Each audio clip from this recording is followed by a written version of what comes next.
여러분, 유턴기업의 피눈물이라 한국 오면 망한다. 야, 저는 이 이야기를 들으면서 말입니다.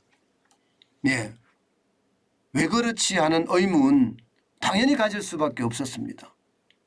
예, 왜 그럴까요? 여러분 이거 한번 보세요. 해외 진출 기업 대비 유턴 기업 배수입니다. 181배예요.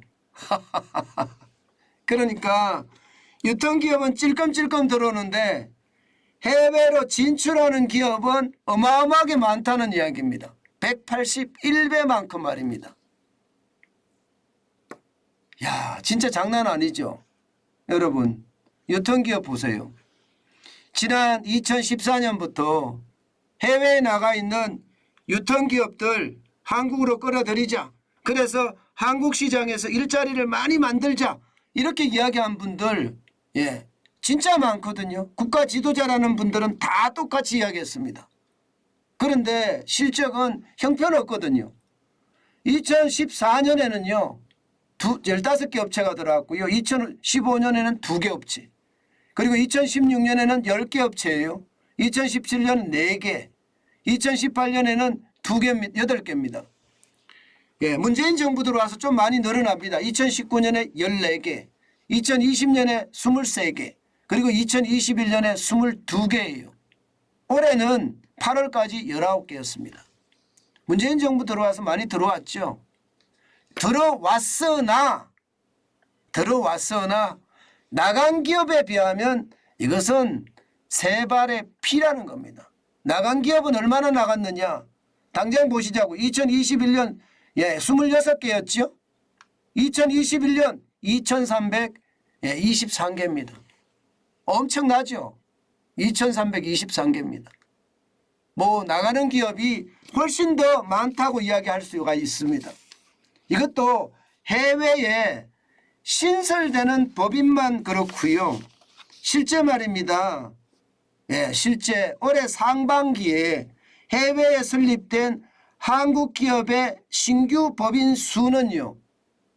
신규 법인 수는 17,044개에 달합니다. 17,044개. 올해 상반기 2017년 이후 말입니다. 2017년 이후면 여기죠. 그죠? 2017년에 3,457개였잖아요. 그리고 2019년 최고로 나갔습니다. 4,017개. 그리고 원래 상반기까지니까 1,260개까지 더하면 17,044개입니다. 그러면 유턴기업 수에 대비해 보면 유턴기업 수에 대비한 181배예요. 181개. 2017년부터 따진다 그래봤자 이게 몇 개나 되겠습니까? 얼마 되지도 않습니다. 지금 당장 따져본다고 하더라도요. 이게 181배나 차이 날 정도로 어마어마하게 지금 유턴기업은 줄고요. 나가는 기업은 천지였습니다. 왜 이렇게 나갈까요? 왜 이렇게 나갈까요? 쉽게 말하면요. 대한민국에서 지금 기업하기 어렵다 이런 얘기입니다. 대한민국에서 기업하기 어렵다. 실제 말입니다. 실제 이거 한번 보세요. 이거를 보시면 아마 여러분들도 확실하게 짐작할 수 있을 겁니다. 국내 복귀를 막는 규제. 이게 제일 처음에 게 노동규제입니다. 노동규제. 뭐 근로시간에 대한 것도 그렇고 임금에 대한 것도 그렇고 해고에 대한 것도 그렇고 노사관계에 대한 것도 그렇고 또 노조의 강성에 대한 것도 그렇고요.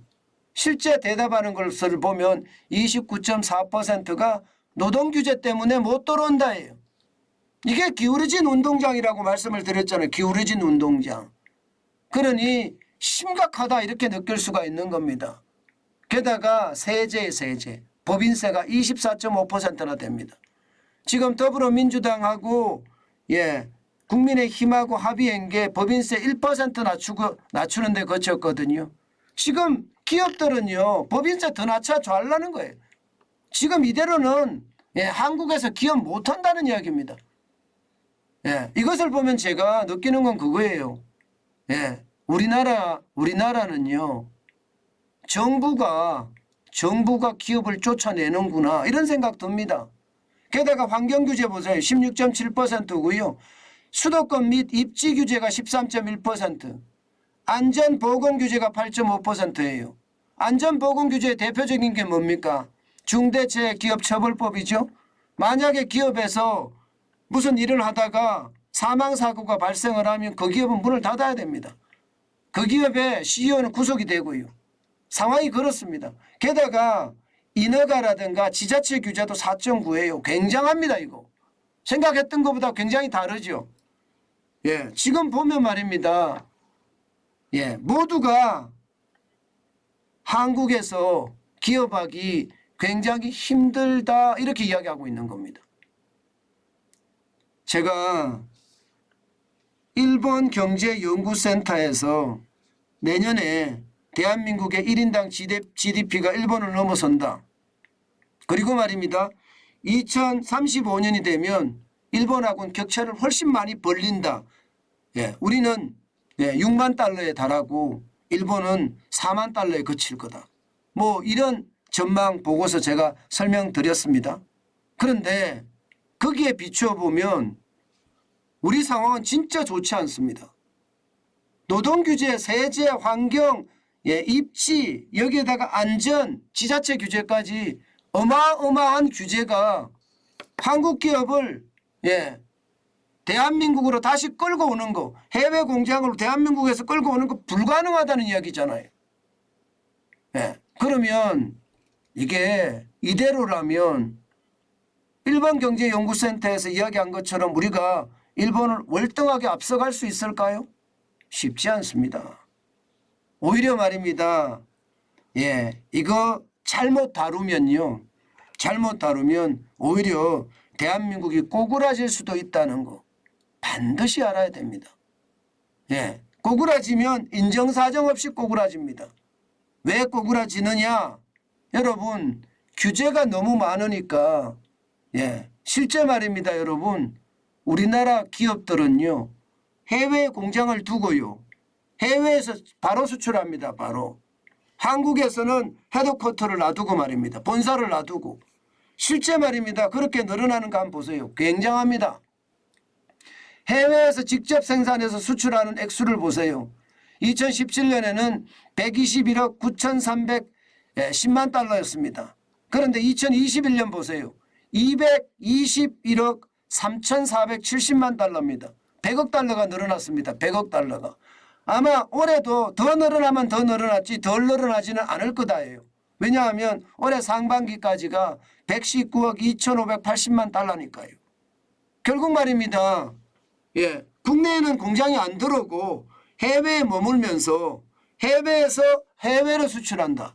베트남에서 생산해서 미국으로 수출하고 베트남에서 생산해서 유럽으로 수출한다는 뜻이에요. 아니면 중국에 생산해서 유럽으로 수출하고 미국으로 수출한다는 뜻이에요. 그러니 지금 기업을 하는 환경이 얼마나 나쁜지 여러분들도 짐작하시죠. 사실 그렇습니다. 아마 여러분들 중에도 지금 사업을 하시는 분들이 꽤나 많으실 텐데요. 사실 사업을 하면 말입니다. 세금을 좀 적게 내주면 그만큼 더 많이 물건을 만듭니다. 다 뭐 법인세를 인하를 내주면 투자를 하느냐 안 하느냐 이런 이야기 하는데 그렇지 않아요. 기업하는 사람들에게는요. 기본적으로 기업가 정신이라는 게 있습니다. 도전하고 또 도전하려고 하는 그 정신이 그 속에 꿈틀거리고 있다고요. 저만 하더라도 정환진 블랙교수를 만들었잖아요. 그래서 정환진 블랙교수가 지금 잘 나가거든요. 그러니까 이거를 또 업그레이드하는 방법이 없을까? 자꾸 고민하거든요. 자꾸 고민합니다. 그러면서 다시 더 업그레이드해서 더 좋은 요소로 만들어낸다. 이렇게 자꾸 뭔가 고민하고 또 고민한단 말입니다. 그것이 말입니다. 기업가들의 속성입니다. 그런데 기업가들에게 법인세 인하해 주면 투자 안 한다. 이런 말도 안 되는 논리를 가지고 시장에 접근을 하고 또 여론을 만들어낸다는 건 진짜 나쁜 일이라고 생각을 합니다.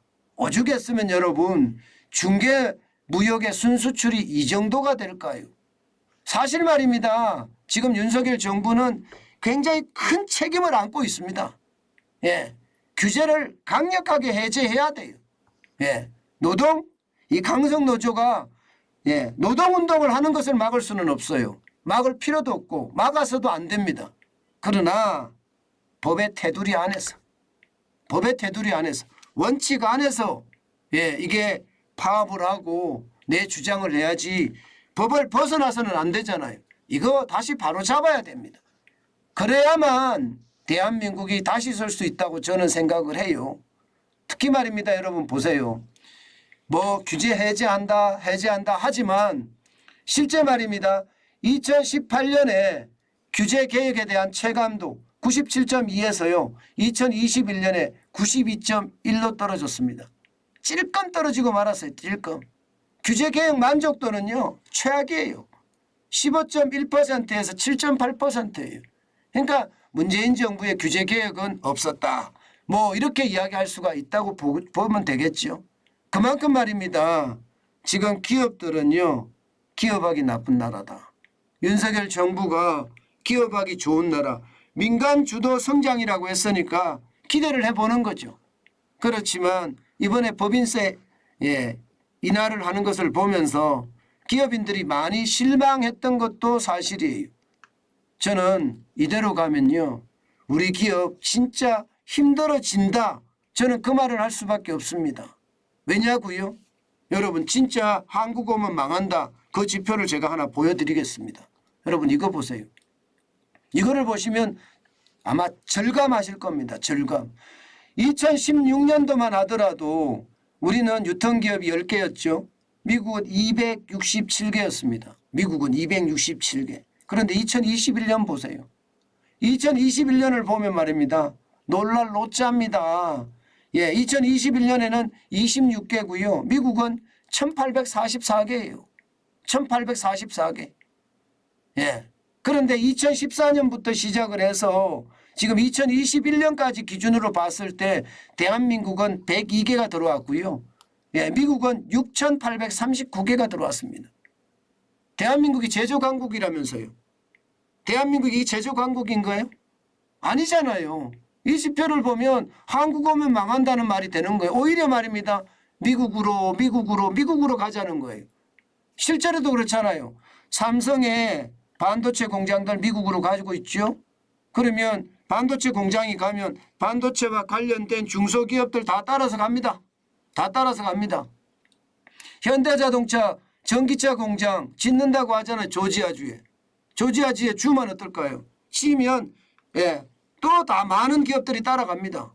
우리나라는 기업을 사실은 기아자동차에서 전기차 공장 짓는다고 했어요. 20년 만에 처음으로. 노조가 맡고 있어요. 노조가 맡고 있습니다. 이게 말이 됩니까 여러분? 한국 오면 망한다는 이야기가 이 이야기예요. 지금 이 지표를 보면 한국 오면 망한다는 말이 틀린 말이 아닙니다. 진짜로 망할 수 있다는 생각이 저는 많이 드는 거예요. 여러분 오죽했으면 유턴한 기업의 사장님들이 한국 오지 마라. 절대 오지 마라.